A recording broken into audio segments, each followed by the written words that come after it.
Бишкекте Кыргыз немис дипломатиялык мамилесинин түптөлгөндүгүнүн 30 жылдыгына карата Германия экономикасынын күндөрү бизнес форуму өттү. Иш-чарага министрлер кабинетинин төрагасынын орун басары Эдил Байсалов баштаган жетекчилер дагы катышты.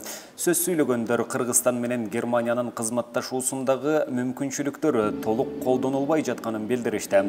Элчи Өмүрбек Текебаев Германия дүйнөлүк экономиканын кыймылдаткычы катары Кыргызстан үчүн маанилүү өнөктөш экенин баса белгиледи. Түшкү тыныгуудан кийинки иш-чарада Кыргызстан менен Германиянын тарыхында биринчи жолу ишкерлер кеңеши түзүлдү. Буга чейин эки өлкөнүн ортосунда мындай активдүү кызматташуу солгундап кеткен. Эми Кыргызстан менен Германиянын ишкерлерине тыгыз кызматташууга шарт түзгөн кеңешме көп мүмкүнчүлүктөрдү ачаары турган иш. Бүгүнкү форум дүйнөдөгү саясий экономикалык кырдаал оор абалда турганда өтүп жатат. Пандемиянын кесепетинен дүйнөлүк регионалдык экономика бутуна тура элек.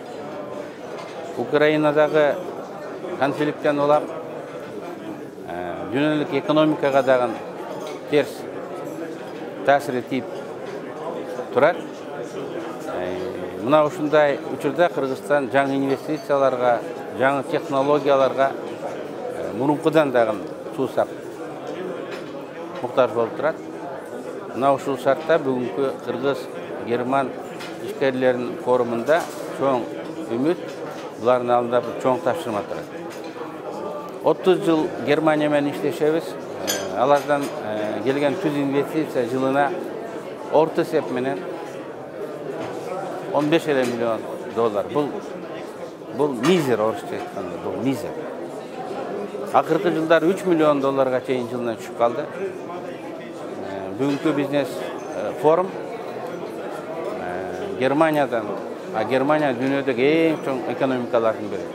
Кыргызстанга инвестиция тартканга мындай зарыл. Жаңы технологияларды алып келиши зарыл.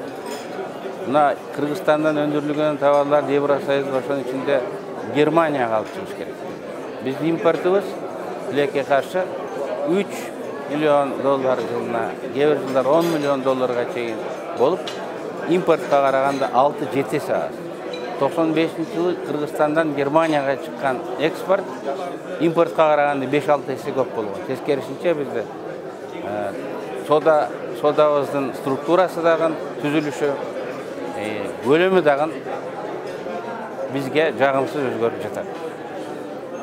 Бүгүнкү форумдан түштөн кийин боло турган ишкерлер кеңешинин алдында мына ушундай оор кырдаалдан чыгып, Кыргыз-Герман мамилелеринин потенциалын кеңирераак ачып, Кыргызстандын Германиянын кызыкчылыгына пайдаланып турат деп эсептейм.